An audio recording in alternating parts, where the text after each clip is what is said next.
बारिश में गरीब ससुराल वालों ने खाया सांभर डोसा। रिम झिम बारिश बरसे नाचे हम ठुमक ठुमक, चलो हम सब धूम मचाए होकर ऐसे मस्त मगन। पिंकी मेरी नाव तो खराब हो गई। कोई बात नहीं, मैंने और भी नाव बनाई है, हम और बहुत सारी नाव चलाएंगे, क्या परेशानी है। ठीक है चलो अंदर से लेकर आते हैं। दोनों बच्चे बारिश में खेल रहे थे और थोड़ी देर बाद नाव लेने घर के अंदर जाते हैं। दोनों के कपड़े काफी गंदे हो गए थे जिसे देखकर। अरे अरे रुक जाओ शैतानो, इस तरह भागे कहाँ जा रहे हो? मम्मी हम तो बस नाव लेने घर के अंदर आए थे, जाने दो नाव में। नहीं, ऐसे कीचड़ में सन के घर के अंदर नहीं जाना है, चुपचाप यहीं रुको। हाँ सारे कपड़े गंदे हो रखे हैं और ऐसे घर में उधम मचा रहे हो, बस करो दोनों। लेकिन मम्मी अभी हमें बारिश में थोड़ी देर और खेलना है। इन दोनों को तो बस खेलने की पड़ी रहती है हमेशा। हमें हमेशा सिर्फ खेलने के बारे में नहीं सोचना चाहिए। तो बुआ हम छोटे बच्चे हैं, अगर हम खेलने के बारे में नहीं सोचेंगे तो किस बारे में सोचेंगे भला? अब आप तो बड़ी बूढ़ी हो गई हो, अब आप भला खेलने के बारे में कैसे सोच सकती हो? क्या कहा तुमने? मैं बूढ़ी नजर आती हूँ? किस एंगल से बूढ़ी नजर आती हूँ बताना जरा। रुको, तुम्हें तो मैं बताती हूँ अभी।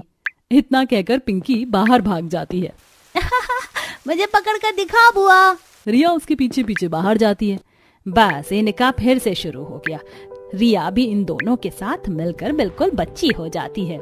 आखिर उनकी बुआ जो है, दोनों बुआ को हमेशा परेशान करते हैं, तो बुआ भी पीछे क्यों रहेगी भला? सही कहा, लेकिन अब घर के अंदर जो पानी टपक रहा है उसका हम क्या करेंगे? कुछ नहीं मम्मी जी, अभी तो हमें परेशानी होना पड़ेगा। बारिश के मौसम में इनका काम भी बिल्कुल नहीं चल रहा और पापा जी ने भी कितनी कोशिश की है लेकिन उन्हें भी काम नहीं मिल रहा। अब इतने खर्चे में छत की मरम्मत करवाना तो बिल्कुल भी नहीं हो पाएगा। सही कहा, हम गरीबों पर हमेशा मुसीबतें आती ही रहती हैं। कोई बात नहीं मम्मी जी, जहाँ जहाँ छत से पानी टपक रहा है मैंने वहाँ बर्तन रख दिए, उन्हें खाली कर करके ही इस तरह जुगाड़ करना पड़ेगा। पायल के इतना कहने की देर ही थी कि तभी बहुत सारा पानी उनके घर के अंदर घुस जाता है। लो कर लो बात, मुसीबत कम थोड़ी पड़ेगी, ये तो बस बढ़ती ही रहेगी। ओ नो, मेरा मिट्टी का चूल्हा भी खराब हो गया, अब मैं क्या करूं? मेरा मिट्टी का चूल्हा टूट गया, कुछ ही दिन पहले इतनी मेहनत से बनाया था। कोई बात नहीं बहू, दोबारा चूल्हा बनाने में तेरी मदद कर दूंगी। बस मम्मी जी बहुत हो गया, अब मैं दोबारा चूल्हा नहीं बनाने वाली। अरे अगर दोबारा चूल्हा नहीं बनाएगी तो भला खाना कैसे बनाएगी तू? मेरा मतलब था मम्मी जी, मिट्टी का चूल्हा नहीं बनाऊंगी। बार बार बारिश में टूट जाता है, इतनी मेहनत करने का क्या फायदा? इस बार बस ईंट लाकर रख दूंगी और उसी का चूल्हा बना दूंगी। हाँ ये अच्छा है, अगर घर में पानी भी भर जाएगा तो उससे इतना नुकसान नहीं होगा, उसे तो जब मर्जी दोबारा बना लो।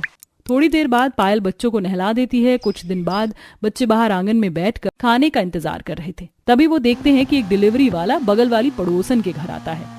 लीजिए मैम, आपका ऑर्डर आ गया है, आप पेमेंट कर दीजिए। बहुत अच्छी खुशबू आ रही है, सांभर डोसा तो खाकर मजा ही आ जाएगा। आपके यहाँ का खाना सबसे अच्छा होता है। जी शुक्रिया मैम, आप हमारी रेगुलर कस्टमर हैं इसलिए आपके लिए डिस्काउंट भी आया है, आपको एक डोसा एक्स्ट्रा मिला है। बस मुझे तुम्हारी यही चीजें तो अच्छी लगती हैं। लो तुम्हारी पेमेंट। पैसे लेकर डिलीवरी बॉय वहां से चला जाता है, लेकिन उसकी खुशबू से पिंकी और मोनू, तुमने देखा ना कितनी अच्छी खुशबू थी। अरे मैं कैसे देख सकता था भला? क्यों तुम अंधे हो जो नहीं देख सकते? अरे बुद्धू लड़की, खुशबू कोई भला कैसे देख सकता? उसे तो हम सूंघ सकते हैं, तुम्हें इतना भी नहीं पता? हाँ मेरे कहने का मतलब वही था, लेकिन जिस भी चीज की खुशबू थी बहुत लाजवाब थी, उसे सूंघ कर तो मेरे मन में लालच आ गया, मुझे भी वो चीज खानी है। लेकिन हम उस चीज को कैसे खा पाएंगे? हमें तो उसका नाम तक नहीं पता, पहली बार ही हमने उसकी खुशबू सूंघी है। तभी वहाँ पर सोनू और सोनिया आ जाते हैं, जिन्होंने उनकी बातें सुन ली थी। तुम्हें यह भी नहीं पता कि ये क्या है? तो तुम ही बता दो कि ये क्या है। अरे हम क्यों बताएं, हम नहीं बताने वाले। हाँ ये लोग फटीचर है ना, इन्हें भला क्या ही पता होगा। इन्होंने कभी सूखे दाल चावल के अलावा कुछ खाया भी है जो इन्हें पता चले कि ये क्या है? तुम हमारा मजाक क्यों उड़ा रहे हो? मेरी मम्मी कहती है दूसरों का मजाक उड़ाना गलत होता है। हाँ तुम्हारी मम्मी तो कहती हैं, लेकिन हम मजाक नहीं उड़ा रहे, हम तो सच्चाई बता रहे हैं कि तुम लोग कितने गरीब और फटीचर हो। हाँ वही तो, हमें हमेशा सच बोलना चाहिए, इसीलिए हम तो बस सच बता रहे थे। चल सोनू चलते हैं, हम जाकर वही स्वादिष्ट वाला खाना खाएंगे जिनकी खुशबू से इन दोनों का मन ललचा रहा था। सोनू और सोनिया उन्हें चिढ़ाकर वहां से भाग जाते हैं। तभी पायल दोनों को खाने के लिए बाहर बुलाने आती है। चलो बच्चों, जल्दी अंदर चलो, अब जल्दी से खाना खा लो। दोनों बच्चे पीछे पीछे जाते हैं। फिर से थाली में सूखे दाल चावल देखकर उनका मुंह बन जाता है। क्या बात है, तुम दोनों इतने उदास क्यों हो? कुछ नहीं दादी, सोनू और सोनिया आज फिर से हमें चिढ़ा रहे थे और गरीब भतीजा कह रहे थे। अरे उन दोनों का तो बेड़ा गर्क, हमेशा हमें ऐसे ताने कसते रहते। बड़े तो बड़े, उनके यहाँ छोटे भी ऐसे हैं। जब उनके परिवार वाले उन्हें ये शिक्षा देंगे तो बच्चे तो ऐसा करना सीखेंगे ही। कोई बात नहीं मम्मी जी, शांत हो जाइए। क्या मम्मी, फिर से सूखे दाल चावल बना दिए? अरे कभी तो खाने में कुछ अच्छा बना दिया करो। रोज रोज के दाल चावल खाकर मैं तो बहुत ज्यादा पक गई हूँ। हाँ, हम हमेशा बस ऐसे ही खाना खाते हैं, कभी तो खाने में कुछ अच्छा और अलग बना दिया करो मम्मी। बस दोनों के फिर से नखरे शुरू हो गए। जब देखो हर समय बस खाने में कमियां ही निकालते रहते हो। अरे बच्चों, अब खाने में जो बना है उसे ही खा लो। हाँ, तुम दोनों खाने में इतने नखरे मत किया करो। इसमें नखरे वाली क्या बात है मम्मी, हर रोज हम एक ही चीज तो खाते हैं। हाँ, लेकिन अभी चुपचाप खाना खा लो वरना देखना। वहीं दूसरी तरफ रमेश काम पर जा रहा था। तेज बारिश में भीगता हुआ बेचारा इधर उधर काम की तलाश कर रहा था। एक तो इतनी बारिश में परेशान होना पड़ रहा है, ऊपर से मुझे कहीं काम भी नहीं मिल रहा। समझ नहीं आ रहा भगवान क्या करूं मैं। बेचारा मेरा बेटा, उसे भी कई दिनों से काम नहीं मिला। सोचा था काम करके उसकी मदद करूंगा, लेकिन मुझे तो यहाँ खुद काम नहीं मिल रहा। थोड़ी दूर आगे जाने के बाद उसे एक ढाबा नजर आता है। वो सांभर डोसे का ढाबा था। भाई साहब, क्या मुझे कुछ काम मिलेगा? अरे तुझ जैसे गरीब फटीचर को मैं क्या काम दूं? हाँ, तेरी उम्र भी इतनी हो चली है, तुझसे तो कोई काम ढंग से भी नहीं होगा। अरे नहीं नहीं, मैं अच्छे से काम कर लूंगा। चल ठीक है, जाकर बर्तन साफ कर दे। रमेश बर्तन साफ करने लगता है। उसे वहां सांभर डोसे की मस्त खुशबू आती है, जिससे उसका मन ललचा जाता है। हो, कितनी लजीज खुशबू है। इतनी अच्छी खुशबू के बाद तो मेरा भी सांभर डोसा खाने का मन हो रहा है, लेकिन हमारी किस्मत इतनी अच्छी कहाँ। खुद से बातें करते हुए रमेश बर्तन धो रहा था। ग्राहकों को सांभर डोसा खाता देख उसका मन बहुत ललचा रहा था, लेकिन उसी दौरान उसके हाथ से तभी एक कांच की प्लेट गिर जाती है और टूट जाती है, जिसे सुन मालिक वहां आता है। अरे हे भगवान, तूने ये क्या कर दिया? मैंने तुझे काम दिया और तूने मेरा ही नुकसान कर दिया। माफ करना, मुझसे गलती से हो गया। तुम सबका ये बिल्कुल सही है। पहले गलती कर दो, उसके बाद माफी मांग लो। तुम्हारे माफी मांगने से मेरी क्या प्लेट वापस ठीक हो जाएगी? चल खड़ा हो, निकल यहाँ से। अगर तू यहाँ थोड़ी देर और रुका ना तो मेरा और नुकसान कर देगा। मुझे माफ कर दो मालिक, ऐसा मत करो। मुझे काम की सख्त जरूरत है। अरे चल निकल यहाँ से, मैंने तेरा ठेका नहीं लिया हुआ है। मैं तुझे और काम नहीं दे सकता, भाग यहाँ से। ढाबे वाला रमेश को डांट फटकार कर वहां से भेज देता है। रमेश भी हताश होकर घर की तरफ चला जाता है। तुम्हारे बापू भी पता नहीं कहाँ चले गए, अब तक घर नहीं लौटे। पता नहीं बारिश में कहाँ चले जाते हैं। मुझे तो कुछ गड़बड़ लगती है माँ। आज पापा आएंगे तो उनसे पूछना। बहू, तूने अभी तक खाना नहीं बनाया क्या? घर में राशन खत्म हो गया है? हाँ मम्मी जी, घर में राशन भी खत्म हो गया है। बच्चों को भी स्कूल से लेने जाना है। कोई बात नहीं, तू उन्हें स्कूल से भी लेकर आ जा और आते हुए राशन भी ले आइयो। जी मम्मी जी। पायल बच्चों को बारिश में घर की तरफ ला रही थी। पहले वह दुकानदार के पास जाती है। अरे फिर से ये आ गई, अब जरूर पक्का कुछ उधार लेने आई होगी। भैया 1 किलो चावल दे दो। हाँ, पहले पैसे दो। लीजिए पैसे, बाकी मैं आपको बाद में दे दूंगी। अरे चाहे कुछ भी हो जाए, लेकिन तुम कभी उधार देना बंद नहीं करोगे, है ना? पता नहीं कैसे इंसान हो यार, इतने गरीब कैसे हो सकते हो तुम? अब इसमें हमारी क्या गलती है? हमारा भाग्य ही ऐसा है तो हम क्या कर सकते हैं? हाँ, कभी खुद की गलती भी मत मानना, बस भाग्य को ही दोष देते रहना। भगवान ने जिसको ज्यादा पैसा दिया होता है उसे दूसरों के ऊपर बात मारने में मजा ही आता है। इतना कहकर पायल वहां से चली जाती है। अकड़ तो देखो इन गरीब फटीचरों की। पायल बच्चों के स्कूल पहुंचती है और बच्चों को स्कूल से लेकर आ रही होती है। तभी रास्ते में उन्हें एक ठेले वाला नजर आता है जो सांभर डोसा बनाकर बेच रहा था। उसकी खुशबू सूंघने के बाद, अरे रुको रुको मम्मी, ये खुशबू जानी पहचानी लग रही है। हाँ, ये तो बिल्कुल वैसी ही स्वादिष्ट खुशबू है जो उस दिन उन आंटी के घर पर एक अंकल खाना देने आए थे। अच्छा, तुम इसके बारे में बात कर रहे थे। इसे सांभर डोसा कहते हैं। अच्छा, सांभर डोसा कहते हैं इसे? देखो ना मम्मी, इसकी खुशबू कितनी अच्छी है, मुझे भी इसे खाने का बहुत मन कर रहा है, प्लीज हमें एक सांभर डोसा खिला दो ना। लेकिन बेटा अभी मेरे पास इतने पैसे नहीं है, मैं तुम्हें नहीं खिला सकती। लेकिन मम्मी हमें खाना है तो खाना है, प्लीज हमें खिला दीजिए ना। हाँ मम्मी, हमें खाना है सांभर डोसा, खिलाओ वरना हम यहाँ से नहीं जाएंगे। मैंने कहा ना ऐसे जिद मत करो, मेरे पास पैसे नहीं है, चुपचाप जल्दी से घर चलो, यहाँ तमाशा खड़ा करने की जरूरत नहीं है। पायल दोनों को समझाती है, लेकिन दोनों बच्चे कहाँ मानने वाले थे। हर कोई उन्हें ही देख रहा था। बारिश में दोनों बच्चे पायल को परेशान कर देते, जिसके बाद उसे गुस्सा आ जाता है और वो दोनों को एक एक तमाचा लगा देती है। अब ठीक है, पहले तो तुम्हें मेरी बात माननी नहीं होती। जब एक बार कह दिया ना मेरे पास पैसे नहीं है तो चुपचाप चलो यहाँ से, जिद करने की क्या जरूरत होती है हर बार। दोनों को जबरदस्ती पायल घर ले आती है। क्या बात है, दोनों इतना क्यों रो रहे हैं? अरे मम्मी जी, इन्हें पता चल गया वो खुशबू सांभर डोसे की है, तो एक सांभर डोसे के ठेले के पास खड़े होकर जिद कर रहे थे कि हमें खाना है। मैंने कितना समझाया कि मेरे पास पैसे नहीं है, लेकिन दोनों मानने को तैयार ही नहीं थे। तो मुझे भी गुस्सा आ गया, मैंने भी लगा दिया दोनों को खींच कर एक एक। कोई बात नहीं बहू, बच्चे हैं, बच्चे तो जिद करते ही हैं। इन्हें मारकर मुझे भी कुछ अच्छा नहीं लग रहा है मम्मी जी, लेकिन क्या करूं, वहां तमाशा बनाने से तो अच्छा था। तभी रमेश और रोहन, इतने में रोहन भीगते हुए आता है, उसके पीछे रमेश भी आ जाता है। अजी आप हर रोज बारिश में इधर उधर कहाँ चले जाते हैं? काम करने जाते हैं। क्या कहा, लेकिन क्यों? रोहन को काम की वजह से बहुत परेशानी हो रही थी, इसलिए मैंने सोचा कि मैं भी इसकी मदद कर देता हूँ। लेकिन पापा, मैंने आपको काम करने के लिए कितनी बार मना किया है ना। मैंने कहा है कि आप अपना ध्यान रखा करो, आपको काम करने की कोई जरूरत नहीं है, आपकी तबीयत भी ठीक नहीं रहती है। हाँ, और अब आपकी इतनी उम्र भी हो गई है, कोई आपको कैसे ही काम देगा।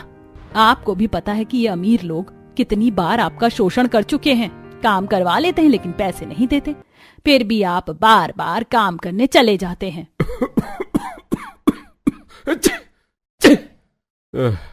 बस मैं क्या करूं, मैंने सोचा थोड़ी मदद हो जाएगी, इसीलिए ऐसा किया था। कोई जरूरत नहीं है, चुपचाप घर पर रहकर आराम कीजिए। गरीब परिवार में कुछ इस तरह हाल था। वहीं दूसरी तरफ मोहल्ले की अमीर महिला सबको अपने बेटे की शादी में आने का न्योता दे रही थी। आपको पूरे परिवार के साथ आना है? जी हम जरूर आएंगे। अच्छा ठीक है, अब मैं चलती हूँ, पूरे मोहल्ले को बुलाना है। कमला पड़ोस में सबको न्योता देकर शांति के घर के आगे से गुजर रही थी। इनको तो मैं न्योता देकर क्या ही करूंगी, अभी चलती हूँ, इन्हें तो बाद में देखेंगे। शादी का दिन आता है और आस पड़ोस के सभी लोग शादी में जाते हैं। क्या आपने कमला बहन अपने शांति के परिवार को शादी में नहीं बुलाया है? लेकिन क्यों? अरे गरीब फटीचरों को मैं अपने घर के फंक्शन में क्यों बुलाने लगी? उनके अंदर से इतनी गंदी बदबू आती, ढंग से नहाते तक नहीं होंगे। अगर मैं उन्हें अपने बेटे की शादी में बुलाती तो आन बान शान घट जाती ना यहाँ की। बात तो आपने बिल्कुल सही कही, आखिर उनकी इतनी हैसियत कहाँ है कि कोई उन्हें अपने घर के फंक्शन में बुलाए। बिल्कुल सही कहा, मैं नहीं चाहती थी कि उन्हें देखकर यहाँ पर किसी का भी मूड खराब हो, इसलिए मैंने उनको बुलाया ही नहीं। सभी इस बात पर हंसते हैं और उनका मजाक उड़ाते हैं। वहीं दूसरी तरफ उनके घर में, मम्मी मम्मी आज कमला आंटी के बेटे की शादी है, उन्होंने हमें क्यों नहीं बुलाया? हाँ, सोनू और सोनिया के घर वालों को तो बुलाया है लेकिन हमें नहीं बुलाया। हाँ माँ, सोनिया बता रही थी कि आंटी के बेटे की शादी में डोसा सांभर भी होने का, मुझे भी खाना था। अरे बेटा तुम चिंता मत करो, इतना उदास होने की कोई जरूरत नहीं है। आंटी ने नहीं बुलाया तो क्या हुआ, मैं तुम्हें अपने हाथों से सांभर डोसा बनाकर खिलाऊंगी। हमसे नहीं, हमारी गरीबी से सबको बहुत परेशानी है। हाँ, क्योंकि सब एक दूसरे के लिए कुछ न कुछ कर पाते हैं, लेकिन हम किसी के लिए क्या करें, हम खुद के लिए भी कुछ नहीं कर पाते हैं। मुझे तो समझ नहीं आ रहा हमारे घर के हालात कब ठीक होंगे। सच में अब इतनी गरीबी में रहने का तो मेरा भी बिल्कुल मन नहीं करता। मैं चाहती हूँ कि हमारी गरीबी और हमारे बुरे दिन जल्दी चले जाएं। कोई बात नहीं, आप सब इतना निराश मत होइए, जल्दी ही सब ठीक हो जाएगा। खाना खा लीजिए, मैंने खाना बनाया है। पायल सबको खाना परोसती है, लेकिन इस बार बच्चे फिर से बहुत ज्यादा गुस्सा हो जाते हैं। मैंने कितनी बार कहा है मम्मी, हमें सड़ा हुआ खाना नहीं खाना है, हमें सांभर डोसा खाना है तो खाना है। अब बस बहुत हो गया, हर कोई सांभर डोसा खाता है लेकिन हमने कभी उसे चखा तक नहीं है। हाँ, मैं भी आज ये बेस्वाद खाना नहीं खाऊंगा, मुझे भी आज सांभर डोसा खाना है तो खाना ही है। तुम दोनों फिर से जिद करने लगे हो। हाँ, हम जिद कर रहे हैं क्योंकि ये हमारा हक है। देखो तो जरा कितनी बड़ी बड़ी बातें कर रहे हैं दोनों। बच्चों, ऐसे जिद नहीं करते हैं, जो बना है उसे खा लो ना। नहीं पापा, मैं बिल्कुल नहीं खाने वाली। हम पिछले इतने दिनों से सांभर डोसा खाने की कह रहे हैं। हमें बस एक बार उसे चखना है। हाँ पापा, हमें बस एक बार खिला दो। बच्चों को ऐसा रोता देखकर रोहन को भी बड़ा बुरा लगता है। तब ठीक है बच्चों, मैं अभी जाकर लाता हूँ। जी आप इतनी बारिश में कहाँ जाएंगे? ऊपर से हमारे पास इतने पैसे भी नहीं है। कोई बात नहीं, तुम चिंता मत करो, मैं अभी लाता हूँ। मैं अपने बच्चों को ऐसे तड़पते हुए नहीं देख सकता। मैं एक बार कोशिश जरूर करूंगा। जेब में 50 रुपए लेकर रोहन घर के बाहर सांभर डोसा लेने के लिए निकल जाता है। बारिश में भीगते हुए एक ठेले वाले के पास पहुंचता है। भाई साहब, जरा एक प्लेट सांभर डोसा बताना तो कितने की है? अरे भाई 150 रुपए की है। क्या कहा, 150 रुपए की? क्या सांभर डोसा भी इतना महंगा होता है? लेकिन मेरे पास तो केवल 50 रुपए है। क्या तुम मुझे 50 रुपए का सांभर डोसा दे सकते हो? अरे चल निकल यहाँ से। 50 रुपए का भी भला कोई सांभर डोसा आता है क्या? है तूने इसे समोसा समझा है क्या, जो 10 रुपए या 20 रुपए में आ जाएगा? देखो भाई, मेरे बच्चे कई दिनों से सांभर डोसा खाने के लिए बहुत ज्यादा तरस रहे हैं। प्लीज मेरी मदद करो। 50 रुपए में जितना हो सके बनाकर दे दो। 50 रुपए में ये सुबह का बासी मिलेगा? बोलो मंजूर है तो देता हूँ। हाँ ठीक है, दे दो मुझे, चलेगा। सुबह का एक बासी सांभर डोसा लेकर घर आ जाता है और बच्चों को खिलाता है।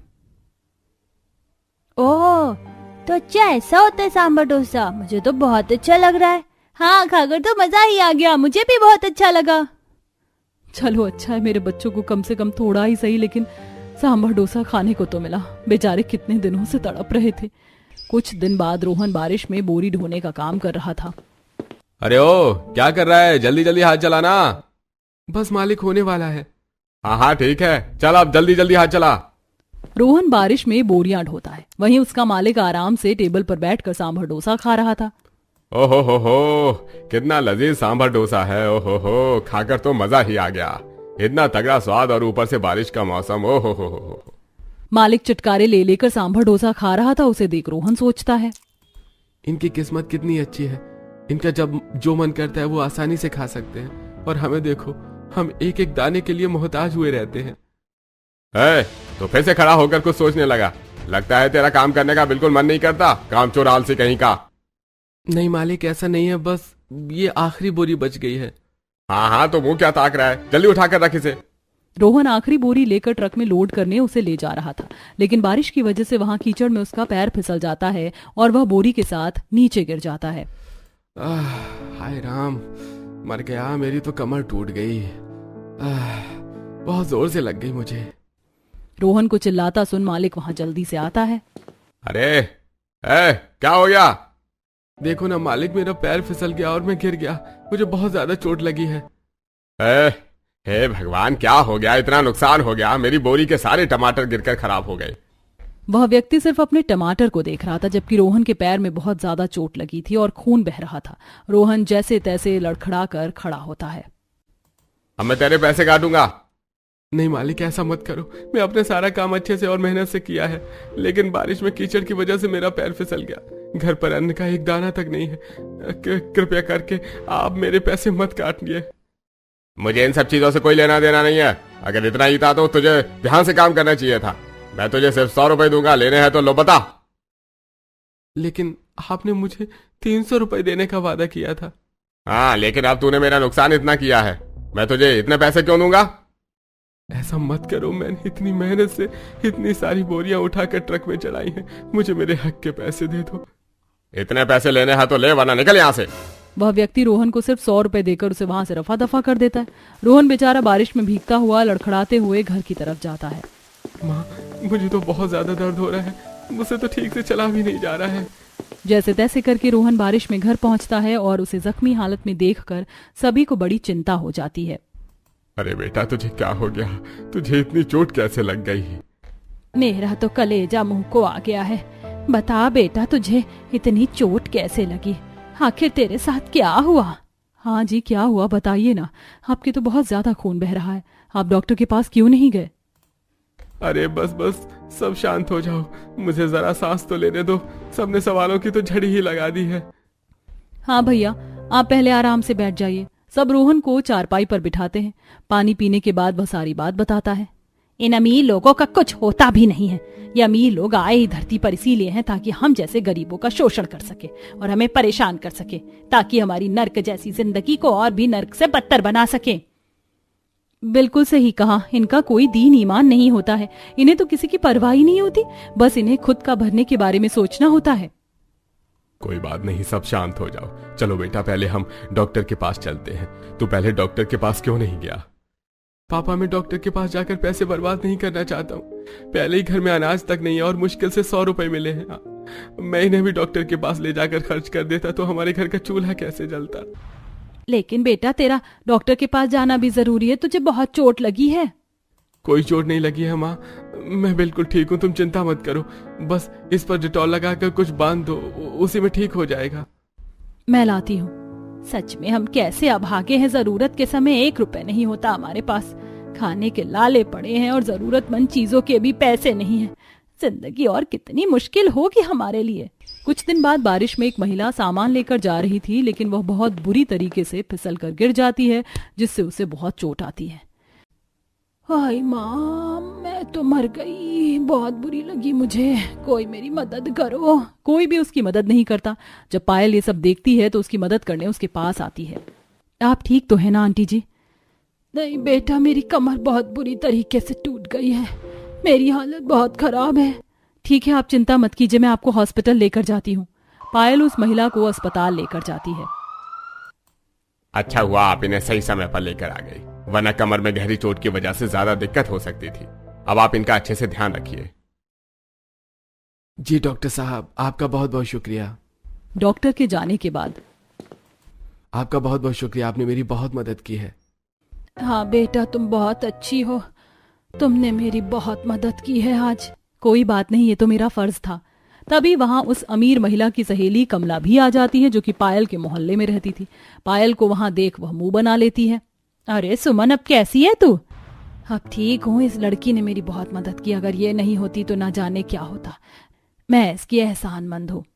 हाँ, इसने तेरी मदद की है तो क्या हो गया, इसमें एहसानमंद होने का क्या मतलब बनता है? अरे बल्कि ये तो एक गरीब फटीचर है, मैं तो कहूंगी इनसे जरा दूर ही रहना।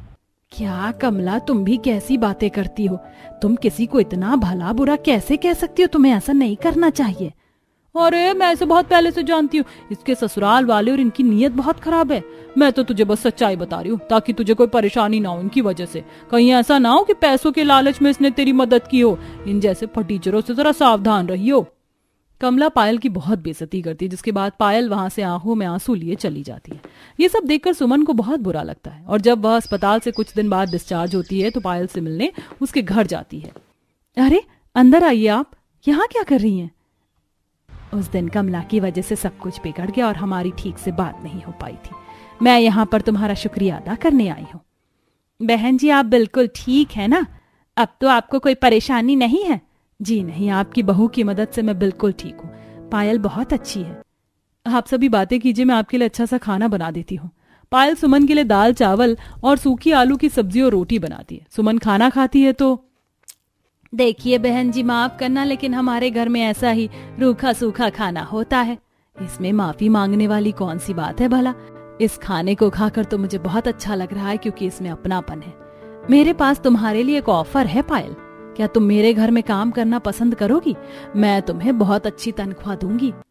लेकिन इतना मत सोचो, मैं तुम्हें कोई परेशानी नहीं होने दूंगी। वैसे भी मुझे बहुत जरूरत है, तुम्हें तो पता ही है, अब मुझे लंबा रेस्ट चाहिए। ठीक है, मैं काम करूंगी।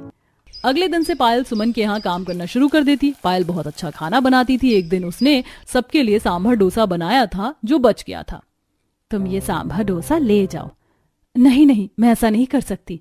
मैंने तुमसे कितनी बार कहा, तुम यहाँ जो भी बनाती हो एक्स्ट्रा बना सकती हो ताकि तुम अपने घर वालों के लिए ले जा सको। मुझे कोई परेशानी नहीं है, इतना मत सोचा करो पायल। आपका बहुत बहुत शुक्रिया, आप बहुत अच्छी हैं। पायल वहां पर बना सांभर डोसा सबके लिए लेकर आती है और सब बहुत खुशी से खाते हैं। सच में बहू, मजा आ गया। बहुत समय बाद ऐसा लजीज खाना खाने को मिल रहा है। हाँ, हमारी बहू ने तो कमाल कर दिया। इतने समय से बच्चे जिस चीज के लिए तड़प रहे थे उन्हें भी खाकर अच्छा लग रहा है। हाँ, मुझे खाकर बहुत अच्छा लग रहा है, मुझे भी मजा आ गया। बच्चों को इतना खुश देखकर मुझे बहुत खुशी हो रही है। सही कहा जी, इनके चेहरे की खुशी ही हमारे लिए बहुत मायने रखती है। इस तरह अब उनके घर के हालात ठीक होने लगते हैं और काफी दिन सुमन के घर काम करने के बाद एक दिन, ये आप मुझे कहाँ लेकर आ गई हैं? जी, आपने हमें यहाँ क्यों बुलाया है? हमने एक नया ढाबा खोला है, इसमें हम सभी को सांभर डोसा बनाकर खिलाएंगे, इसीलिए आज से इस ढाबे की जिम्मेदारी तुम दोनों की है। हम आपको अच्छी खासी तनख्वाह देंगे और प्रॉफिट्स में से भी कुछ हिस्सा देंगे, इसीलिए आपको चिंता करने की कोई जरूरत नहीं है। लेकिन आप सब हमारे लिए इतना क्यों कर रहे हैं? आपने पहले ही हमारे लिए बहुत किया, इतना करने की जरूरत नहीं है। अरे ऐसे कैसे जरूरत नहीं है, मैं जानती हूँ तुम हालात से मजबूर हो, लेकिन तुम और तुम्हारा परिवार बहुत अच्छा है। आज की दुनिया में इतने भरोसेमंद व्यक्ति कहीं नहीं मिलते, इसीलिए मैं तुम्हें ये जिम्मेदारी सौंपना चाहती हूँ, क्योंकि मुझे तुम पर पूरा विश्वास है। आपका बहुत बहुत शुक्रिया, हम आपके बहुत आभारी हैं। हम आपका भरोसा कभी नहीं टूटने देंगे और खूब मेहनत करेंगे। इस तरह गरीब परिवार के हालात बिल्कुल ठीक हो जाते हैं और पायल और रोहन दोनों मिलकर सांभर डोसे का ढाबा चलाते हैं।